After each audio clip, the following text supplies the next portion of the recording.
Ever wondered what makes a strong weld different from a weak one? Right here, you can see the difference. A solid weld isn't just about melting metal together. It's about precision, control, and durability. Notice the bead, consistent, smooth, and with the right penetration. That's what guarantees strength. Weak welds can crack, bend, and even fail when you need them most.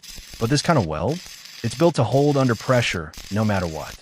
Every mark you see here tells a story of practice and skill.